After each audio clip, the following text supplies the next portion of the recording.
Pranahita Rao, and today I wanted to speak more about the D9 Navamsha chart. I've had quite a few requests to speak further about it, so I thought let me make another video and dig deeper. And so let's get started with that, yeah? I'm going to use two example charts to show you this analysis that I do, so you can follow along. Now, the Navamsha chart and analysis can actually, it can get quite detailed, and the entire life story can be seen with the D9 chart in this way, making it a very important divisional chart. I've actually made a video on the D9, and I'm going to link it below, so I would suggest that you have a look at that if you haven't already. So now, this concept of Rashi Tulya Navamsha is only used in the D9 divisional chart. And so, in other words, you could have planets in your D1 forming conjunctions and thereby giving you these beautiful yogas. And if they're not placed in a strong position in the D9, well, then the yoga may not fructify, even if you go through the dasha of that planet. So in this analysis, the birth chart signs are compared to that of the Navamsha chart. Yeah, so I'm going to show you, as I said, a couple of example charts, and then we can delve deeper into the analysis. So for that, I'm going to share my screen.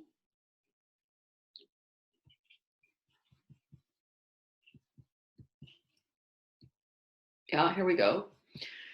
Now, the first chart that I'm using is that of Michael Jordan. I'm sure that most of you have heard of him. He is a renowned, award-winning basketball player. And his birth details are 17th of Feb, 1963, 1340, Brooklyn, New York, United States. Yeah.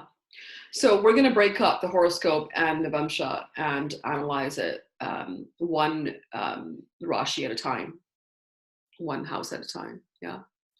Okay, now to start with, if you see here, I've got his D1 and then I've got his D9 here. And if I scroll further, you will see the analysis here.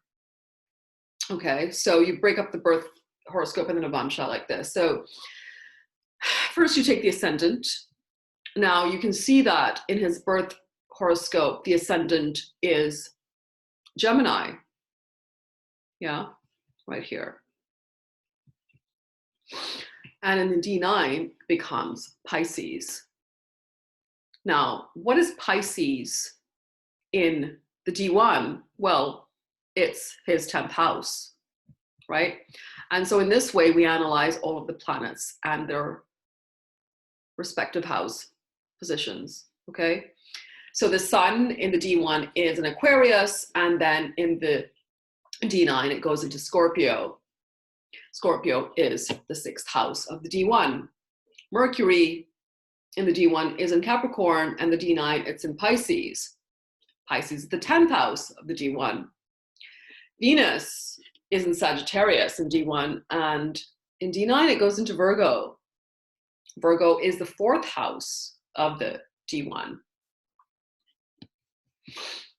Then if we scroll further, we see the moon is sitting in Scorpio in his Rashi chart, and then in the D9, it goes into Sagittarius. Sagittarius is what? The 7th house of the D1 chart.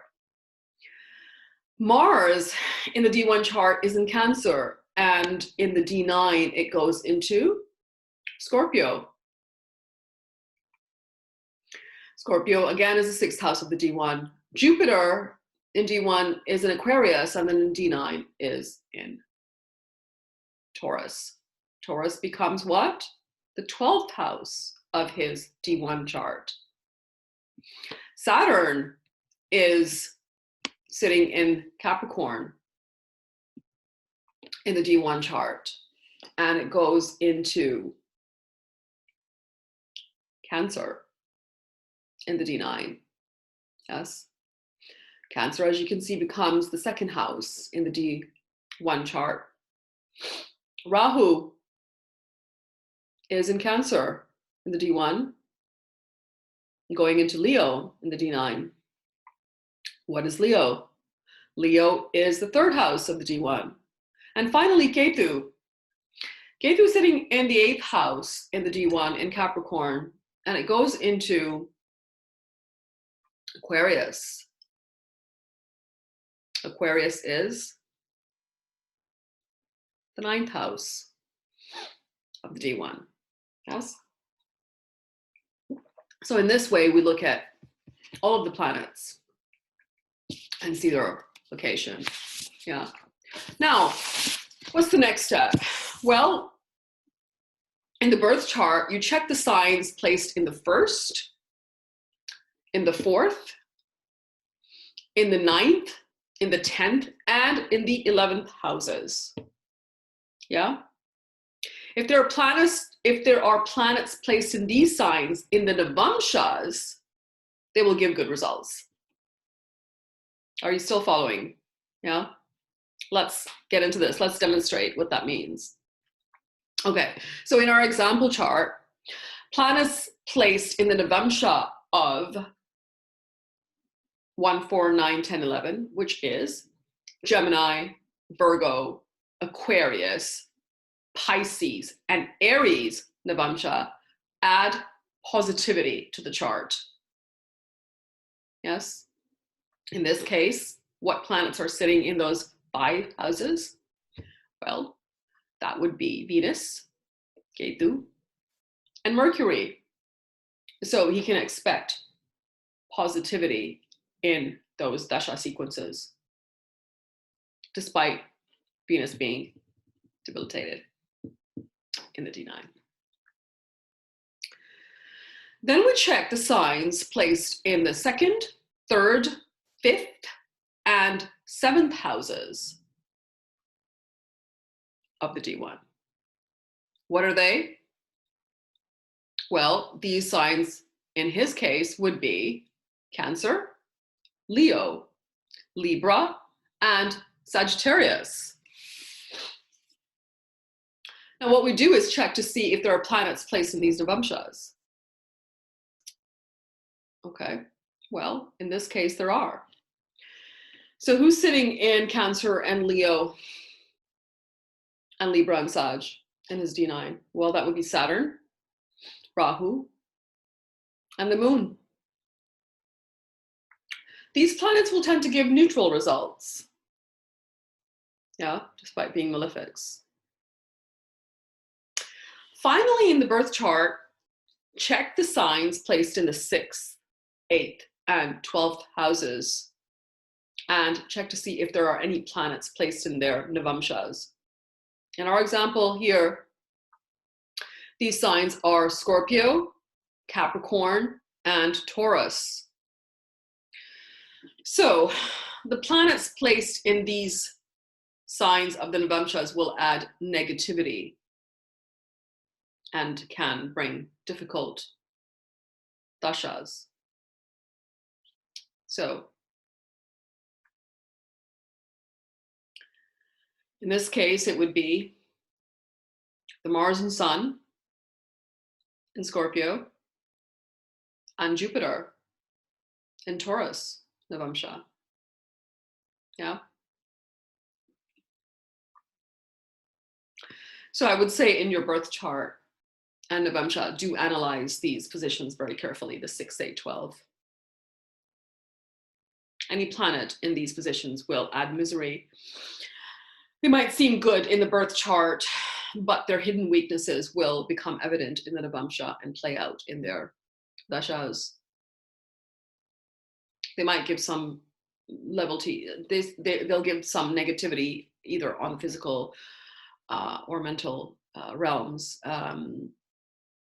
or even disrepute, like they might affect your reputation and career, etc. as well. So pay close attention to these planets. Now, generally speaking, while we're reading a chart, we know that there's hardly ever a perfect answer, an accurate yes or no. It's not black and white ever. There's always sort of gradations depending on what else is going on in your chart. Right here, of course, we're generalizing to begin with, because we're talking about various rules and applying them. So, for instance, if the planet is in the 6th house in the D1, and the navamsha owned by the 6th house sign contains an exalted planet, well, what then? How do you interpret that? So the results won't be so cut and dry, won't be so clear. And there's no doubt, though, the 6th house placement of the D1 will give its results, but it will be modified. How much will it be modified? Well, that depends on what else is going on in the chart, as usual. Yeah.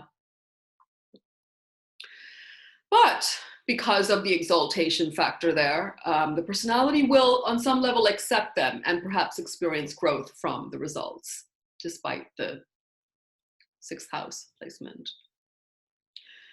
So the negative results will, of course, manifest, but there will be some saving grace to the situation there. Now, if your birth chart has no planets in the 6th, 8th, or 12th houses, and you're suffering from very specific issues linked with the keyword of these houses, then check out if there are any planets placed in the navamshas owned by these particular rashis, these particular signs, as we just did. So let's go back to our example here for Michael Jordan. Yeah, I want to get a little bit more into the 6, 8, 12 that we're speaking of. So now we have Mars and Sun going to the Scorpio in the D9, right? Which is his 6th house of the D1. So we look at the Garka of the Sun, which is father. Well, in his case, Michael Jordan's father died very suddenly. In fact, he was murdered. And they did not find his body for more than a month. And in fact, there's a lot of mystery still surrounding his death. So this is that Scorpio energy. I believe that it was something to do with somebody trying to break in and rob him because he was driving a very luxurious car on a remote highway one evening.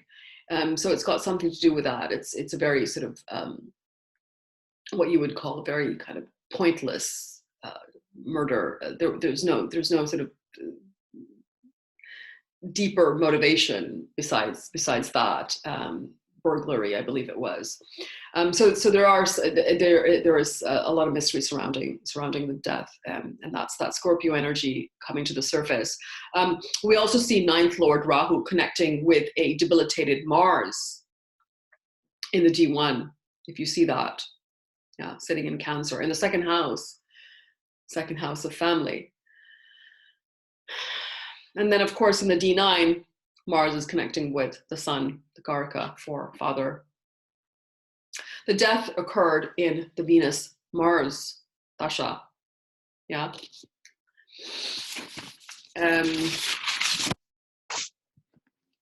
It also led him to take up early and a very abrupt retirement in 1993, I believe it was. He did later go back and sort of restarted his basketball career. So again, we have Jupiter going into Taurus in D9, which is the 12th house of the D1. And Jupiter is what? Garaka for family. And of course, officialized relationships, particularly in his case, because it's also the 9th Lord. Sorry, it's also the 7th Lord. During his Venus-Jupiter dasha, he separated from his wife and later they divorced. Again, 12th house is Taurus, which is loss. And this is where Jupiter goes in the D9 chart.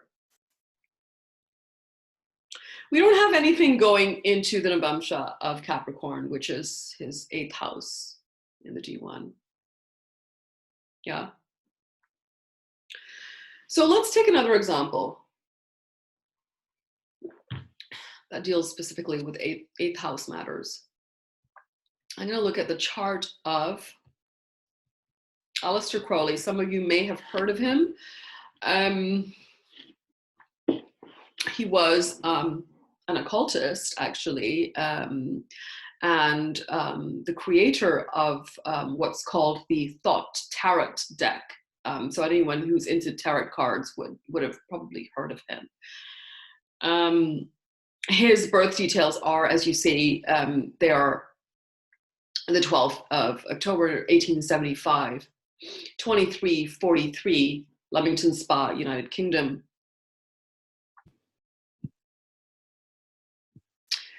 Okay, apologies. I have now got his details up here so you can see. So again, that's 12th of October, 1875, 2343, Leamington Spa, UK. So we're going to examine the 8th house here.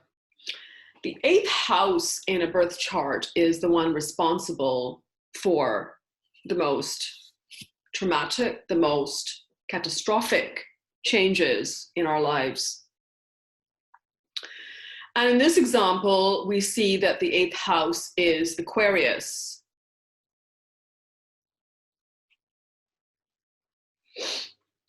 The 9 navamshas owned by the 8th house sign are called the navamsha. The planets placed in this navamsha can give very inauspicious results. Here we see that Jupiter goes into Aquarius in his D9 chart. Now, if you analyze his life, and perhaps some of you know about it, he was born into a very wealthy family in the 1800s in England. And of course, around that time, he was surrounded by Christianity, which was the organized religion of the time in England, certainly. And he was called the most evil man by Christians. The reason being that he was quite experimental about religion and seeking different religions for answers that he was looking for. And in this quest, he followed all sorts of non-Christian concepts in his life. So he explored Hinduism, Buddhism, Egyptian philosophies. He also had 2 marriages of convenience and many, many illicit affairs. Jupiter, of course, is the varga of official relationships, such as, official relationship, marriage. He was also into strange occult practices. In fact, he created what he called thelema, a spiritual philosophy, which he tried to pass on to others as a new religious movement. And he said it was based on the book that he wrote called the Book of Law. This is, of course, something that Jupiter would normally shy away from. Now, Crowley claimed that his purpose in life had been to bring Oriental wisdom to Europe and to restore paganism in a purer form. So this Jupiter, which is connecting with his 8th house in D1, granted him a very unique perspective and occult knowledge, which otherwise he wouldn't have been able to access. His public fame and his groups were all linked to this Jupiter in Aquarius navamsha. The historian Ronald Hutton stated about him, quote, "He was a self-indulgent and flamboyant young man who set about a deliberate flouting and provocation of social and religious norms, while being shielded from an outraged public opinion because of his inherited wealth. So in other words, were it not for the fact that he was from a very wealthy background, perhaps less people would have indulged in what he had to say and ostracized him, perhaps even more so. It was actually in his Sun Jupiter period that the Thought Cards and the Book of Thought was published, something that he is, of course, known for today.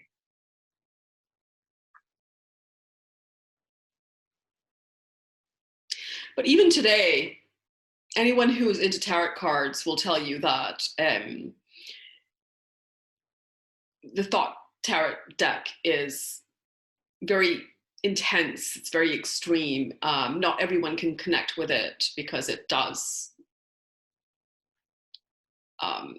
tend to provoke extreme reactions.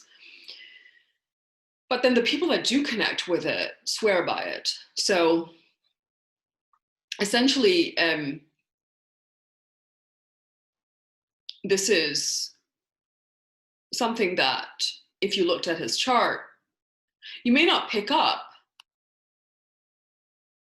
right? Because the eighth lord is going to the 7th house. And of course, that would indicate issues with marriage, but certainly none of the other stuff that we spoke about.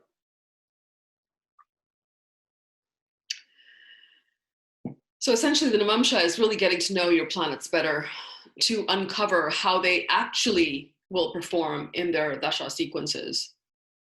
Yeah. So I hope you found that helpful, and I hope that you found it useful. Feel free to leave your comments and let me know what you think. And if you did like what you heard, please subscribe by hitting the hand icon on the right-hand side. Thank you, folks. All the best.